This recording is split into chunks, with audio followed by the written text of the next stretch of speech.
So rarely do we see what I call exceptional, unbelievable, incredible service. By the way, here at the Encore, I think service is really good. But most organizations are pretty weak, and in a social economy, you got to be moving with speed. And that is what companies like a Netflix and Bank of America failed to understand. So people's responsibilities are changing. The most important person at Salesforce is not Mark. The most important person that makes him look like a hero every day is that little guy floating through your system who touches the customer. 99% of the customer interaction is with your employees. If that individual does an incredible job, then you guys look incredible. And you've got some new technology with Radiant 6. I think that every company in the world must use Radiant.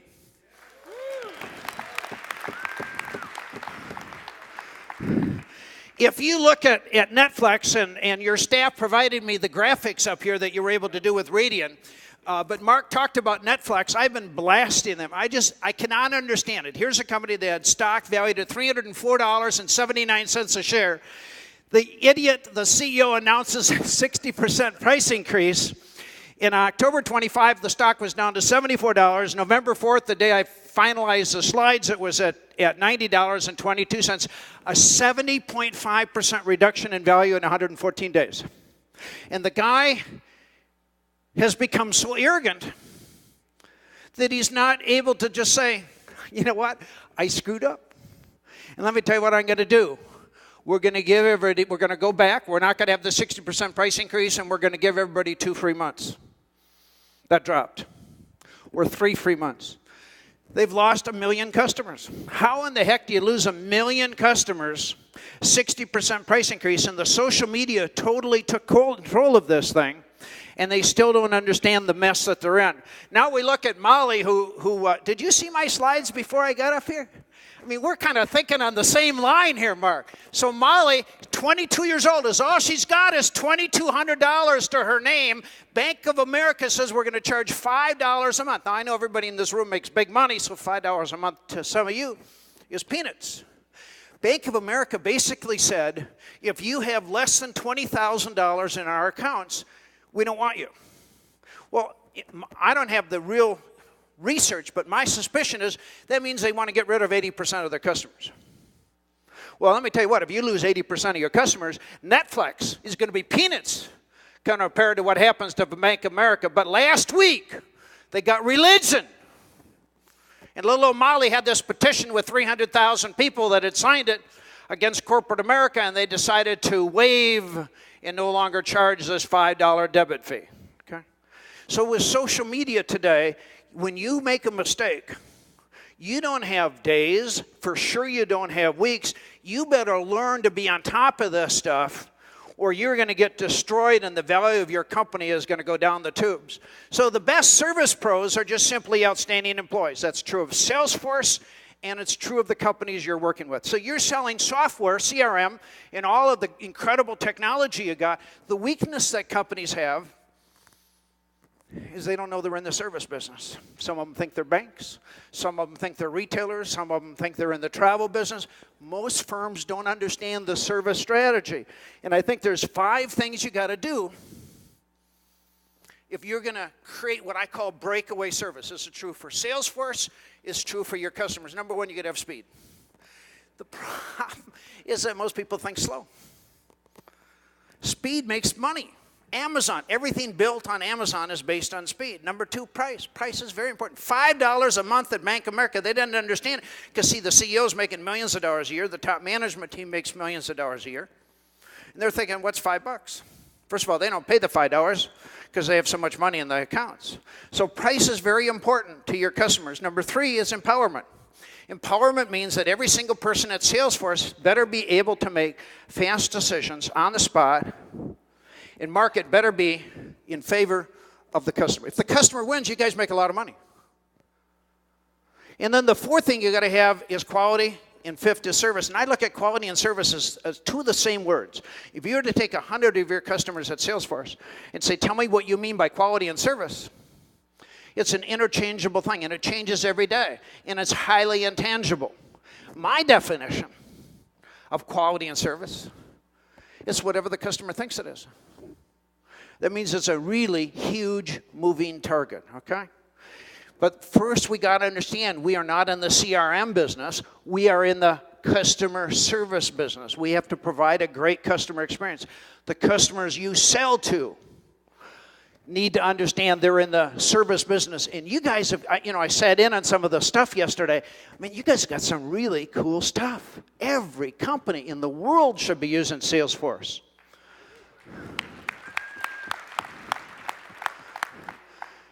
It seems from what I've seen today and yesterday is that the UK is kind of a popular firm or country. Vernon Hill said providing great customer service is the only way we can increase your market share in our only industry. When products all look alike, the prime point of differentiation is the buyer's perception of you. And Vernon Hill was the founder of Commerce Bank. And now he's in the UK. And the average size branch in America has $50 million in deposits. Commerce Bank had $120 million. Now, what was the difference? Everything at Commerce Bank was built on the customer experience. So the Commerce Bank averaged $87 million. The medium new bank branch grows to 19 million deposits in 5 years. I mean, they were just light years ahead of everybody else. In 2007, it was sold to TD Bank. And if you look at the data up here, it was sold for $8.5 billion. They had $45 billion in assets. They had 428 locations. Only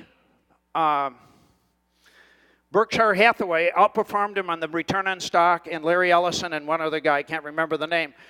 So now he started a new bank in the UK called Metro Bank. Love your bank at last. Now, for those of you who are from the UK or occasionally visit the UK, one of the things you're going to find is that most people hate their bank. I think in the United States, John, most people hate their bank. Would you agree? Do you love your banks? So, what they started, and what I want to show you is the principles, because if you build a company around the customer experience, you can own the market.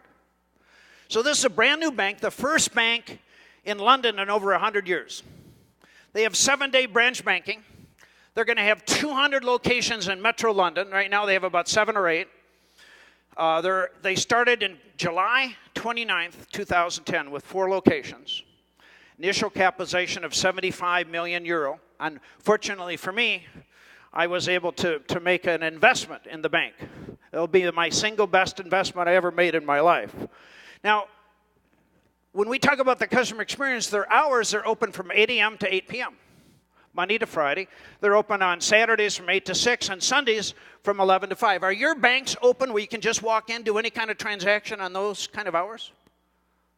You see, most companies don't know they're in the customer experience business. Many banks think they're a bank. Okay. Salesforce, are you a CRM company or are you in the customer experience business? Now at Metro Bank, they only close 3 days a year, Christmas Day, New Year's Day, and Good Friday. And if you call the phone number up here, any hour of the day, 24 hours a day, I would encourage you to make sure you write that phone number down and call them. Let's see, they're 8 hours ahead of us right now. But call them at 2 in the morning. Their time. Call them at 6 in the morning, their time. On Sunday, on Saturday. Call them at unusual hours and test them out. You will experience the best customer service you've ever seen. As you know, a lot of companies in this country send their customers to India. They don't want live people. They don't understand the customer experience. They open their bank 10 minutes early. Have you ever been to your bank 5 minutes before it opens? Or 5 minutes, have you ever been stuck in traffic in San Francisco? And you got there 5 minutes late? Did they say, come right in? Or they say, no. Okay? So, see, in the strategy at Metro Bank and that he had at Commerce Bank is to hire outgoing people pleasers, and then they train them. They understand that they're in the customer service business. They just happen to be a bank. So he took the model he did with Commerce Bank, imported it to the UK.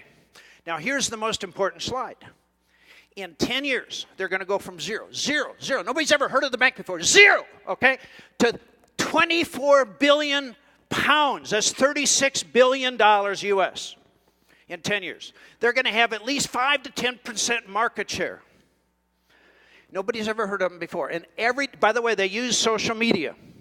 So the lessons to be learned as we look at Metro Bank is they're increasing deposits from zero to $36 billion. That is a heck of an increase. Mark, would you like to do that in 10 years? I mean, I know that you guys are already successful, but that's from zero, okay? Vernon Hill, the reason that they're so successful, he understands the service strategy more than any other CEO I've ever met in my life. At Commerce Bank, he increased the value of the stock 447 times. See, I don't understand why people don't do this. I mean, this is a heck of an increase. The value of a brand, Mark, built around the customer experience is worth 25% more. And once you lose the brand, it's gone. Okay? Any company that can truly build the brand around the customer experience, you dramatically increase the value of the company. Most CEOs don't understand that. And then your competition cannot copy the service experience. I don't care what you design, your competitors are out there right at your heels. Let me tell you what, you can do the customer service experience right underneath the nose of your competition. You could sit down and tell them what you're going to do, why you're going to do it, and every one of your competitors, Mark, is going to tell you you're crazy, you're a lunatic, you're nuts, and you're stupid. And they will never copy you. That is the same thing happening at Metro Bank in the UK.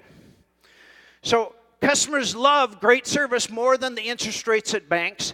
And I notice there's a few iPads in this room.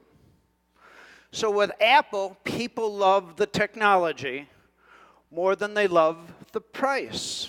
Okay, so if you've got incredible technology, a great customer experience, people will pay for it. And then you have to walk the talk. Now at Metro Bank, and I gave Chris this morning, I gave him my card. I said to contact me.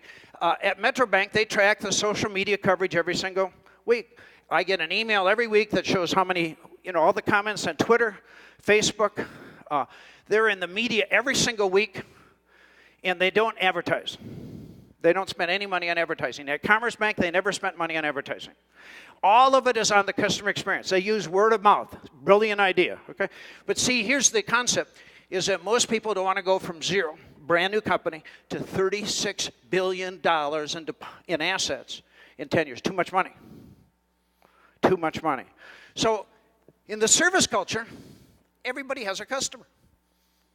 You have tons of customers. We got to understand these are customers. So let me give you some steps on how do we create a service culture here at Salesforce. Number one, you got to have a vision as a service leader, not as a CRM company. You got to understand when you wake up every day, you are in the customer experience business. And most importantly, every single employee has to know that in their belly. Number two, you got to use technology to drive the business. You guys are the best at the technology. You got to effectively build and develop employees.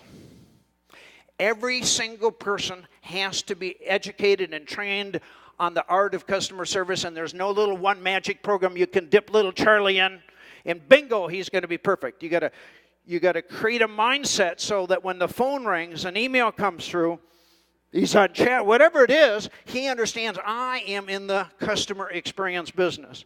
And then we have to create customer-friendly systems and procedures. We have to make it really easy for people to do business with us. That's what Metro Bank is doing. See, all the other banks, how many here are from the UK? Oh my God, there's a lot of UK people. By the way, when you go back, you have to open an account at Metro Bank so that you can experience heaven once in your life, okay? I need you to test it,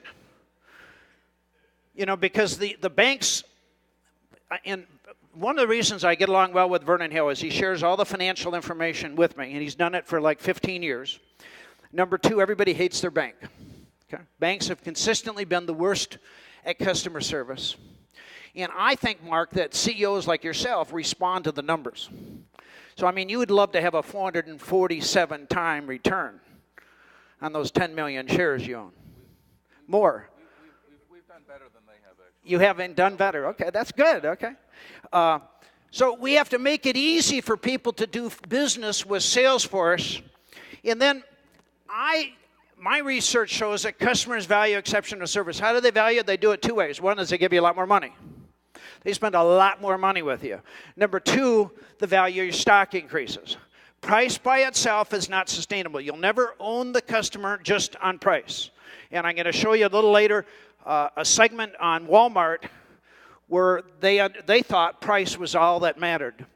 And you got to track results with sales and profits. And then I think that total market share will improve if you understand the service strategy. The numbers actually fly. Let me give you an example of a company I think that is incredibly good at service, and that's Amazon. Jeff Bezos in 1995 had $595,000 in revenue his first year in business. He said, my goal is to become the most customer-centric company in the world. He didn't say in Seattle. He didn't say in the United States. He said in the world. Everything you buy at Amazon is built around speed, technology, price. And it was interesting when he started. You know, if you remember back to the dot-com area when there was money flowing left and right, the CEOs, you know, the first thing they bought was fancy furniture. I mean, they had the most expensive desks that you could get. When Jeff Bezos started, he said, you know, what's more important, the price of a book or my desk? Now, 99% of CEOs in this country would have said, obviously, my desk. Bezos said, no, the price of the book. Okay? So price is very, very important. Let's show the results. Last year, their sales were $34 billion, a 40% increase. They didn't hear about the recession. Net income was $1.15 billion. They sell more Kindle than paperback books. His net worth, Mark, is $19.1 billion. You got a little ways to catch. I know you're doing well, but, you know, why not pass him up? So one of the ingredients that an Amazon uses and a Metro Bank uses is speed. Speed means how do you dramatically reduce the time it takes to get things done? So if it normally took 10 hours, speed to me means how do I do it in 1 hour? If it normally took 10 days, how do I get it in 1 day? That's called speed. Speed is not going from 10 days to 9 days. The difficulty is we have to change our mindsets. We have to look at our processes and procedures. And CEOs tend to think speed with everything they do. But as we get out into the workforce, that sometimes there's this lack of speed, okay? It's just like when you call your customers, do they respond within minutes or hours? Or when somebody calls Salesforce, they call their salesperson, how many minutes does it take for you to get back to them? Or is it sometimes days or weeks? Or did you forget about getting back to them altogether? So culturally and socially speaking, it's not in our nature to think and act with speed. Think about when you were in college. And it was Monday, and the professor said, you have a test on Friday. When did you start studying for the test? Thursday night. So when somebody gives you a task to complete, a customer says, I have to have the proposal to me by Friday at 9 a.m., and it's now Monday. When do you begin working on the proposal? What would happen if the customer had the proposal before 5 o'clock p.m. on Monday? See, we take all the time we can get. Well, man, Salesforce should be the leader in speed. You've got the technology built on speed. Well, as a Salesforce, we need to master speed ourselves. Here's an interesting thing. If you look at Apple with Steve Jobs, with the iPad, the iPhone, all that stuff, I'll bet these other companies had the same technology in their system. But they didn't understand one word called speed. And first to market, like Apple, boom, they own the market. So speed is very, very important in your success. So speed does not forego quality for the sake of finishing faster. It shows everyone you can over-deliver on your promises. So in a sales arena, what I find is that many times people are really slow to get back to you. They don't return phone calls. Salespeople, I've never understood this, but my experience is that salespeople sometimes are the worst offenders of customer service, which is unthinkable because we tend to be delivered, we get commissions. So if we make a lot of sales, we make more money. But you need to master speed, okay? And it better be good, it better be quality, but think, how do you do what you're doing 5 and 10 times faster? How many here would like to make more money and get promoted? Can I see a show of hands? Okay, Mark, that most people raise their hand. Now, I think that if you master speed in your personal life at Salesforce, on everything you do, the ability for you to make more money, to get promoted is right in the palm of your hand, okay? It's up to you. But speed, again, is not going from 10 days to 9 days or from 10 hours to 9 hours. Speed is taking what you normally did in 10 hours and doing it in 1 hour. So the challenges include your mindset and empowerment. You've got to be able to make empowered decisions. And the barriers are Salesforce's policies, procedures, and I was going to say available technology, but you guys got technology up the yin-yang. Okay, I mean, you guys are at the leading edge of that. So it's frightening how quickly sentiment swings in the social economy, Mark. The velocity and impact radius of bad or good experience is unprecedented. So what we're really talking about, I got that quote from you, by the way.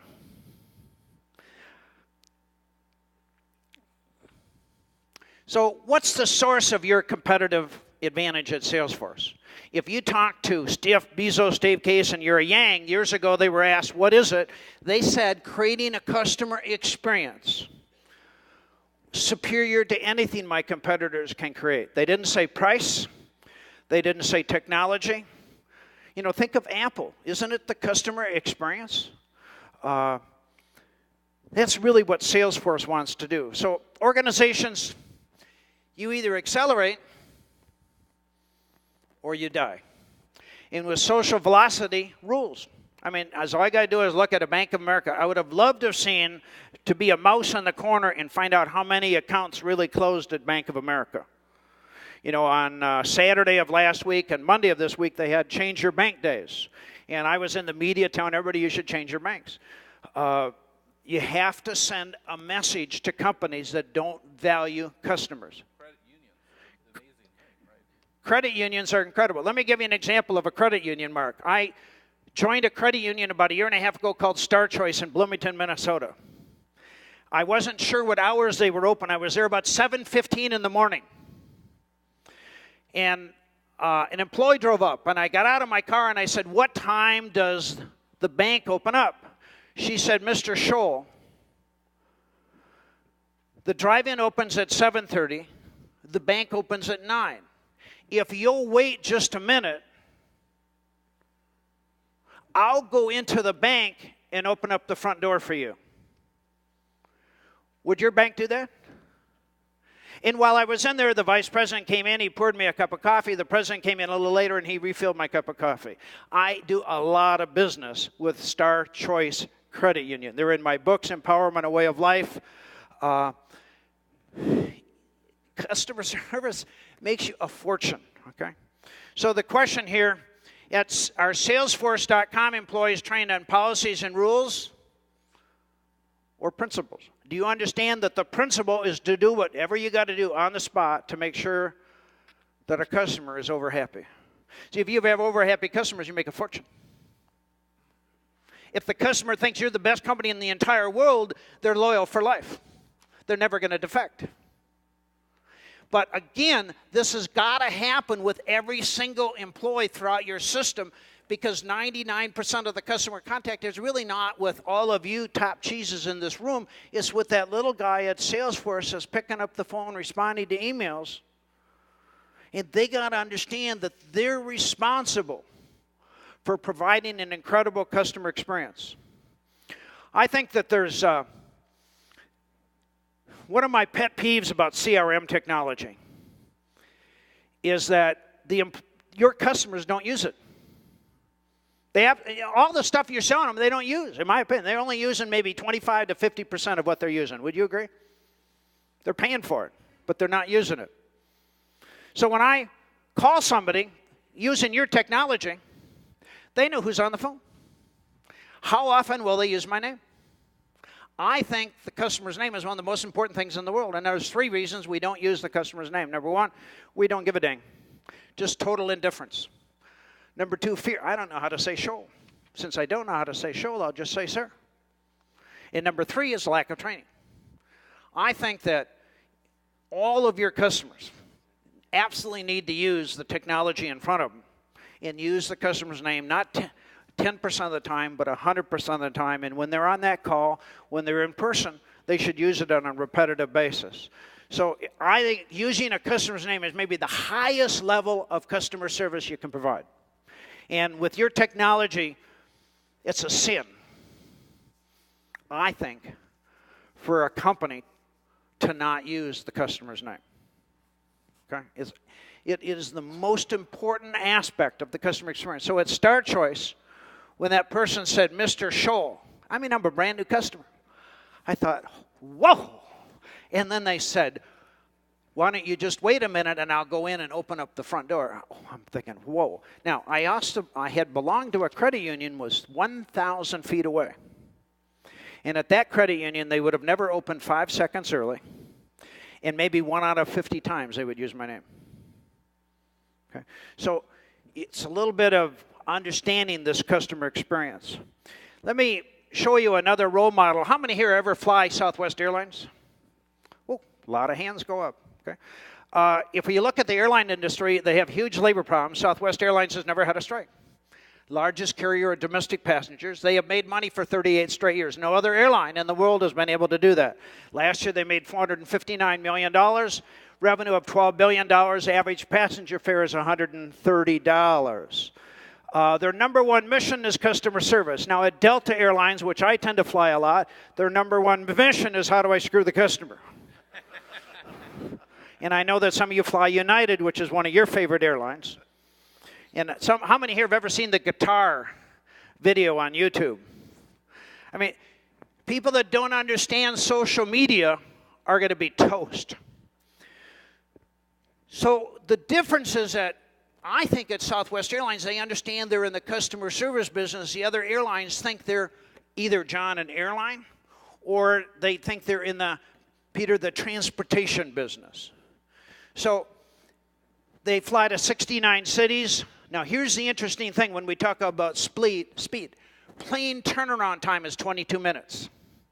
What does that mean? It means billions and billions of dollars. They don't have to buy an aircraft because their planes are in the sky, and United and Delta and American, they're on the ground. Okay? And the other thing is that at Southwest, their goal, because they understand they're a customer service company, their goal is how do I make it easy for people to do business with us? First company to use ticketless travel. Your bags fly for free. The other airline's thinking, how do I rip this son of a gun off and take another 25 or 50 bucks out of his hide? At Southwest Airlines, they understand the customer experience. You see, Colleen Barrett, their chairman emeritus, said, we are not an airline with great customer service. We're a great customer service organization that happens to be in the airline business. Maybe, Mark, we could say we are not a CRM company with great customer service. We are a great customer service organization that happens to be in the CRM business.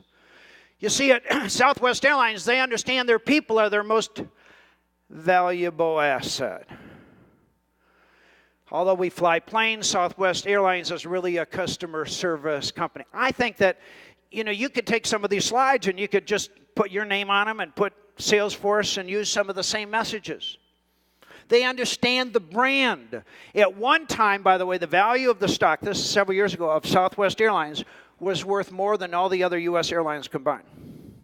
I have not seen the recent data on that one, but it's interesting. Now, here is a slide on Costco. And I think, how many here ever go to Costco? Well, wouldn't you say the service is pretty good? Now, if you go to Walmart and Sam's Club, which is a competitor, you're going to find that at Costco, they do double the volume of sales that the Walmart Sam's Club stores do. They're number 25 on the Fortune Global 500. Now, here's the interesting thing, and this is because I like to talk about money and how it impacts numbers. If you had invested $1,000 on May of 2003, with Costco, Walmart, Amazon, and Dell.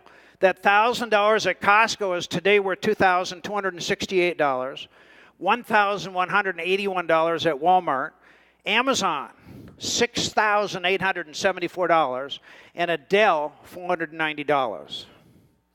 Now, Lee Scott took over. This is where you got to understand pricing. Lee Scott took over in 2000 at Walmart, and he believed Walmart would move from a customer service company and price to just price. Let's eliminate the customer service.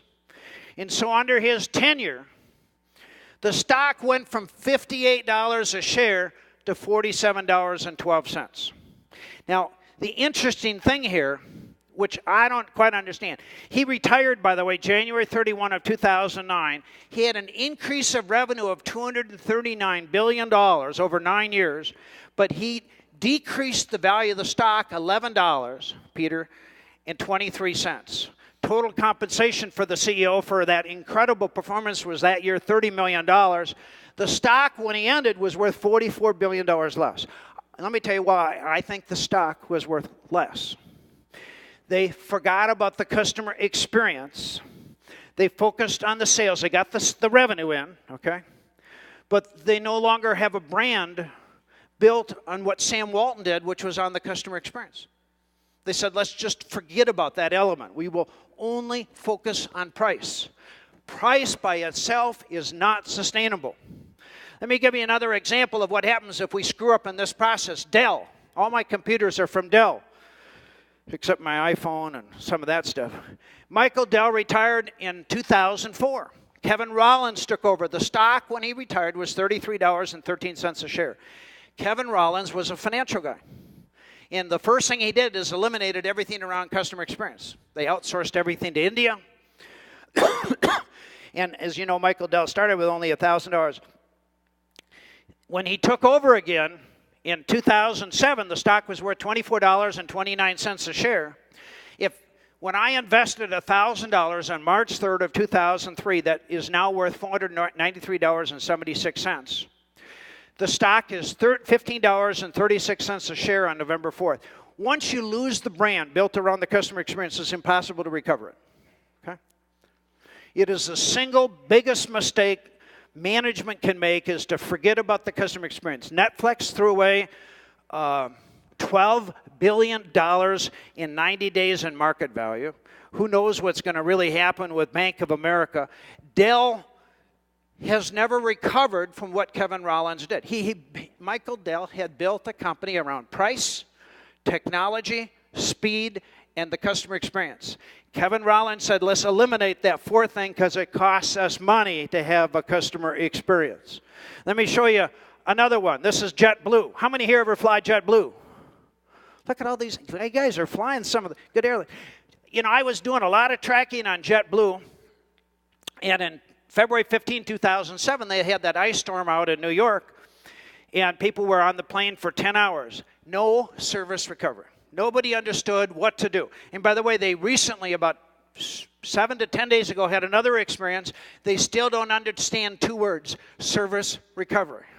So the CEO, the next day after 2007, the people had missed their cruises. They had missed Valentine's week. He said, we're going to give you a free round-trip ticket. Well, it was too little, too late. The CEO was fired. Lufthansa bought a chunk of the company for $7.21 a share. And the $1,000 I invested on March 3rd, 2003 in JetBlue is now worth $314.64. Once you lose the brand built around the customer experience, it's very difficult to recover. Let me tell you what David Nelman should have done at JetBlue. And they should have done recently with the last incident. The pilot should have said, we have a problem. You guys are stuck, John, on this plane. And I apologize. There's nothing I'm able to do right now to get you off the plane. But because you're going to be so inconvenienced, Mark, what I'd like to do is give each of you one free round-trip ticket for every hour you're on the plane. Hour 9 rolled around. Most of the people would have been said, let's go for a 10, and then let's go for a 7-Eleven, you know, okay? But people were on their cell phones. The media the next day had at least $500 million worth of negative publicity. They were on the front page of every newspaper. They were on the front page of every TV station. Business Week crossed out their name, with a big X, for a service leader. They didn't understand what happened. Let me tell you what I think the problem is. Sometimes CEOs don't understand the service vision. That happened at Dell and at Walmart. It starts, Vernon Hill said, with 1,000 cuts. You cut here, you cut there. That's what happened with TD Bank. He sold Commerce Bank to TD Bank, and after a few months, Vernon Hill sent me an email, and he says it's now a bank. They just start cutting and cutting and cutting and cutting. I think it's arrogance on a lot of the CEOs. I think they forgot about the power of a brand built around a customer experience, and then they do not understand today the power of social velocity. And that's why Radiant is so important. That's why Salesforce is so important. You have the technology that your customers can use that allows them to prevent this. Now, one of the problems is if they're getting thousands of this negative feedback and they still don't understand the religion, they forgot about the customer experience, it's going to be a huge problem. That's a little bit of the problem with Netflix. They're unwilling to practice service recovery. They're unwilling to get down on their knees, and say, hey, I screwed up, okay? It is so easy. And, if you look at Facebook, you got 150 million users. It changes every day. Global audience of 800 million people. Average user has 130 friends. More than 50% are active users on Twitter and Facebook. 200 million Twitter users. So I think in a social economy, you got to have empowerment. And that means every single person at Salesforce has to be able to make a decision on the spot, and it better be in favor of the customer. Most decisions, Mark, are for under $50. Probably 90%. There are 3 reasons people will not use empowerment.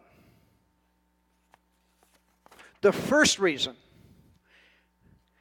is they know that in their heart they will be instantly fired. 99% of all employees know that if they made an empowered decision, they're going to lose their job that day.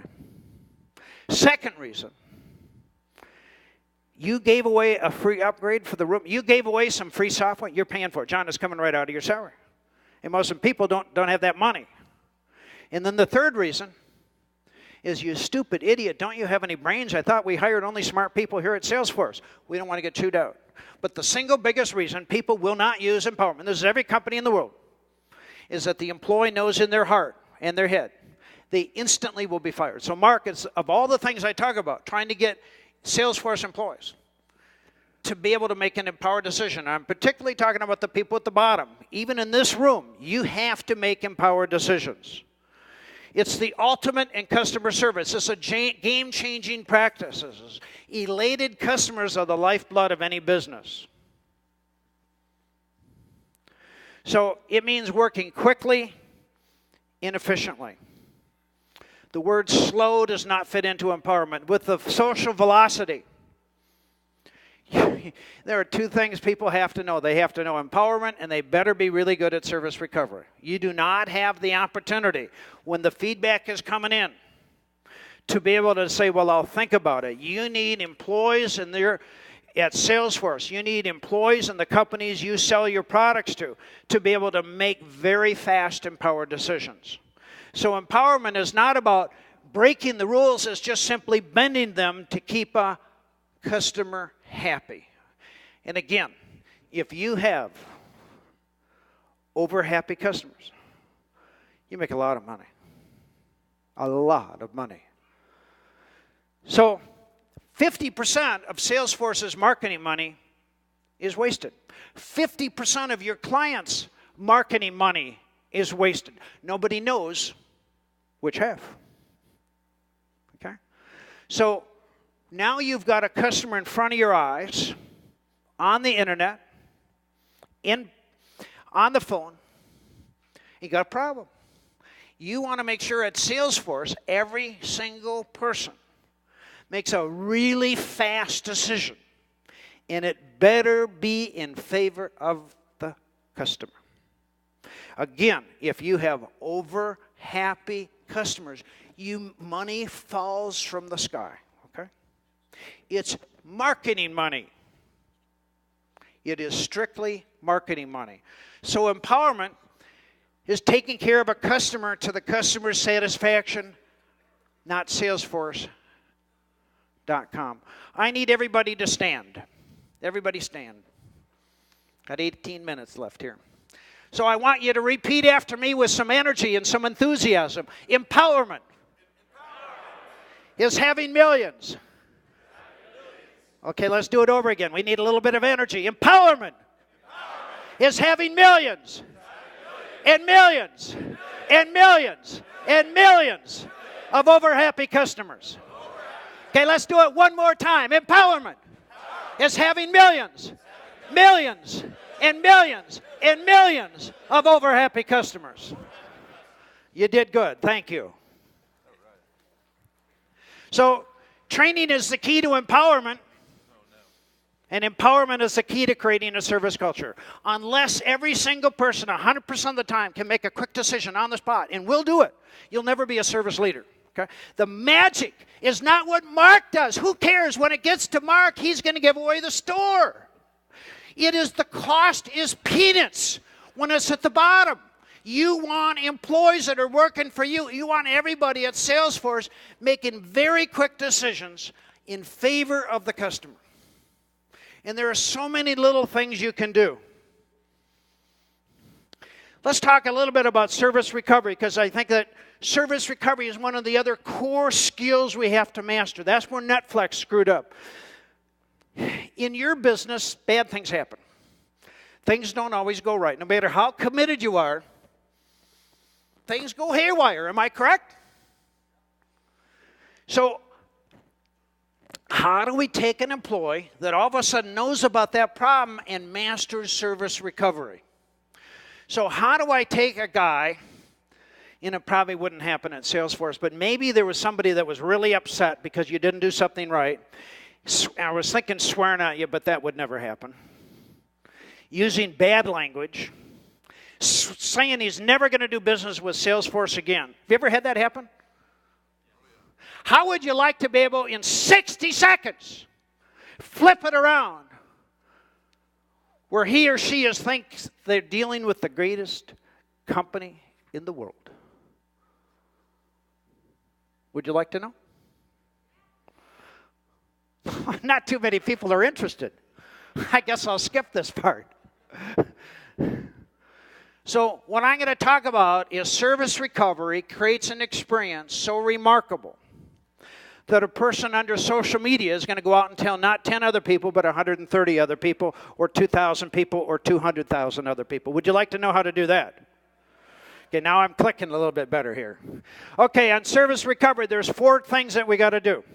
Because every day at Salesforce.com, things go bad. There always is something that gets screwed up.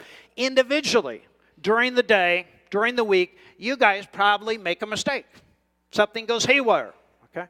So the 4 keys for service recovery is, number 1, act quickly. Quickly means 60 seconds. All this stuff has to happen in 60 seconds. We're not talking about next week. We're not talking about next month. So if I'm on Radian and I'm on Chatter and I'm seeing some feedback, I'm talking 60 seconds. Here's what I don't understand. So many companies in the world have so many dead employees. They have so many extra employees, and nobody is really managing the social media 24 hours a day, 7 days a week. I mean, my God, they should be using your stuff and have somebody that is instantly looking at it, and when something happens, and let's say that a customer is upset, and he puts out a negative comment, you want somebody from the company to instantly go on and handle that to that customer's satisfaction. So 60 seconds later, he says, oh my God, I think I'm dealing with heaven. Okay? So we have to act quickly. Number 2, we have to take responsibility. So all we got to do is say we screwed up. And if it's Salesforce, there's nothing wrong with just saying, hey, we screwed up. And number 3, you got to be empowered. And number 4, we have to compensate. We have to give something away of value. Let me get into these 4 things. And by the way, when we talk about service recovery, you know, I've worked with two companies, one called Federal Express, small companies, and Dell. And the only way to get an empowered decision at Dell and at FedEx is you gotta contact Michael Dell or Fred Smith. I mean, isn't that crazy? Mark, you would never let that happen at Salesforce, would you? So you need to have the employee at the bottom.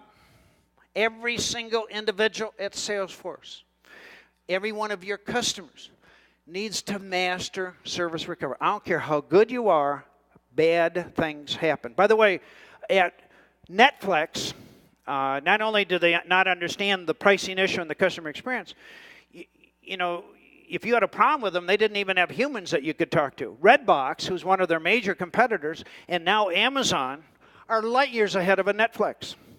They have just opened up the doors for more opportunities for a Redbox and for Amazon.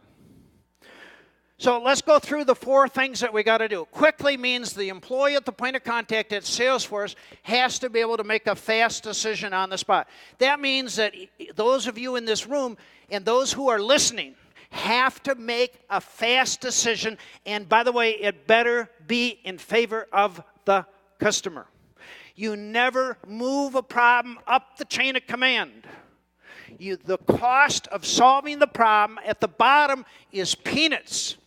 And as it goes up the ladder, the costs increase because you got another hand handling it, or 2 hands or 3 hands, and then the price keeps getting costlier and costlier.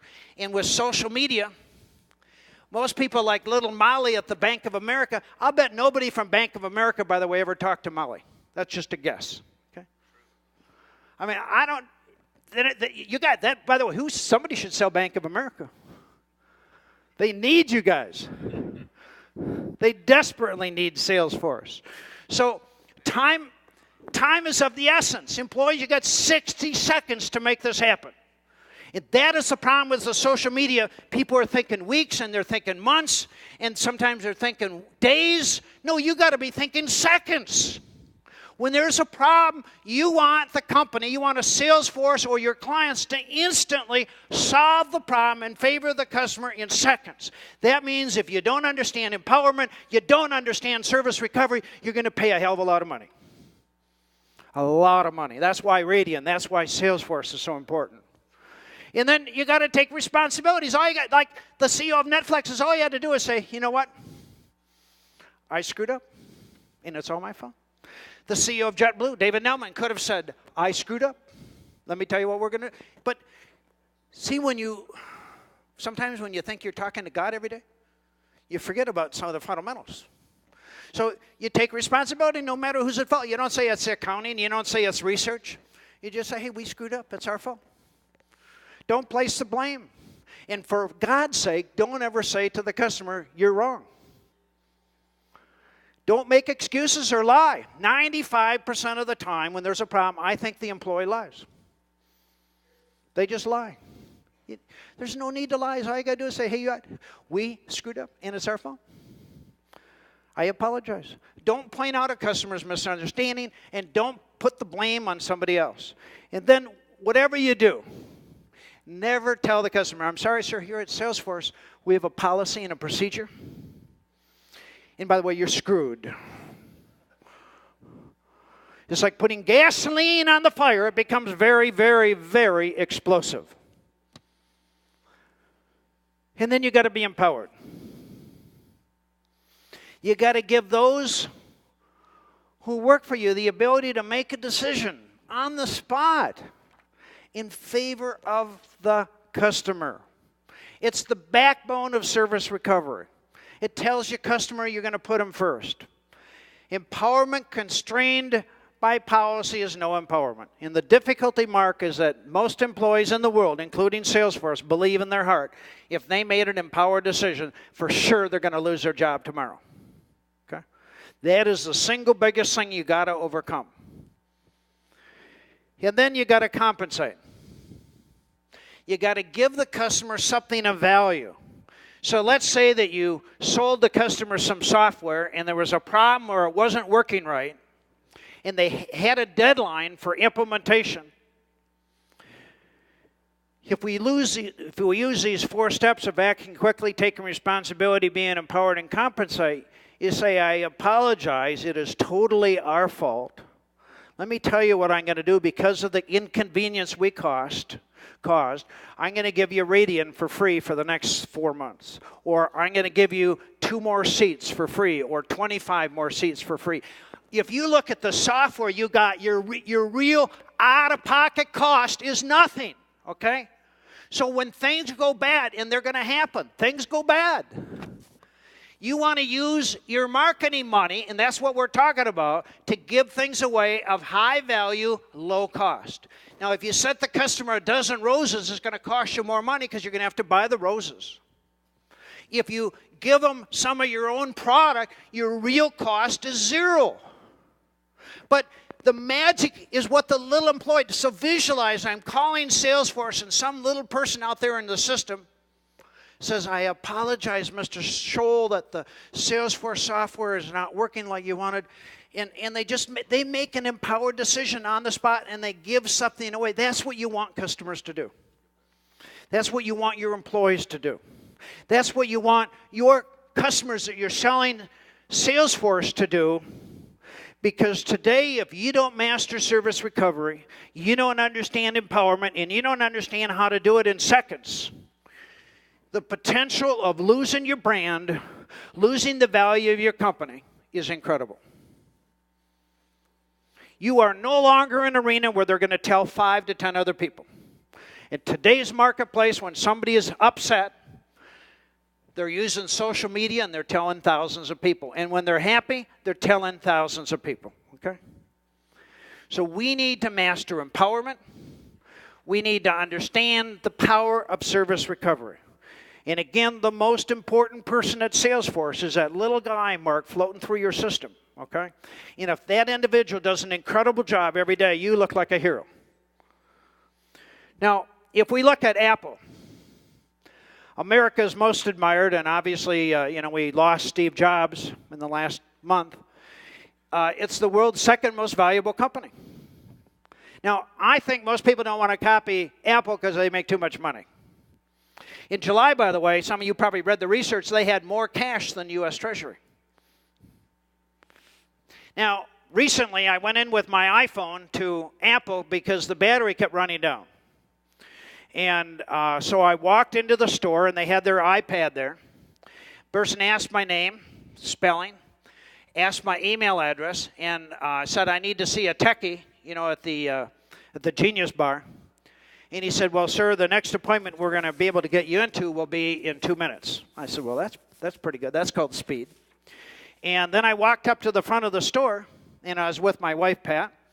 And an employee immediately came up to me and said, John, we will be with you in just another minute or so. And I'm thinking, hold. How'd you know it was me? Okay. See, I like somebody to call me by my first name. I like somebody to make me feel special. Do you feel the same way, by the way? So then about another minute or so later, a person came up to me and said, John, I'm here to be of help to you. And I had enough of it, and I said, okay, I need to find out what happened here. How did you know it was me?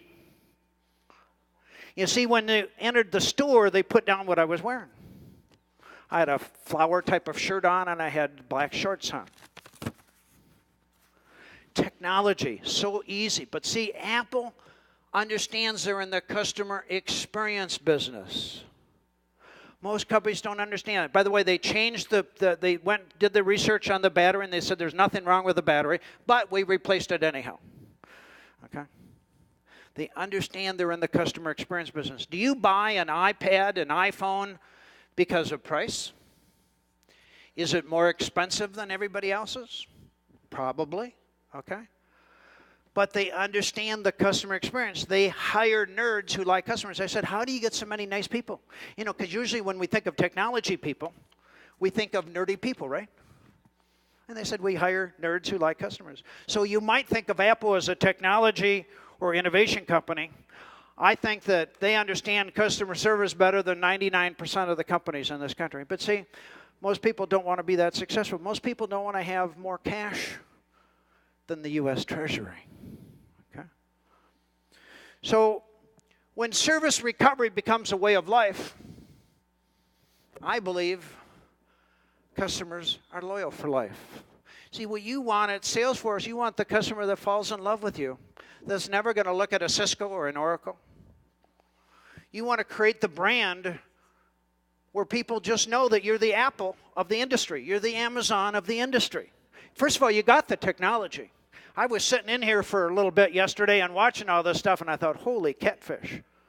And I particularly like Radian. I think with the whole social thing, it's an absolute must for you to sell that to every single one of your customers. They absolutely must buy it. You guys should be able to double, triple, and quadruple your sales in the next 12 months. Right? Mark agreed.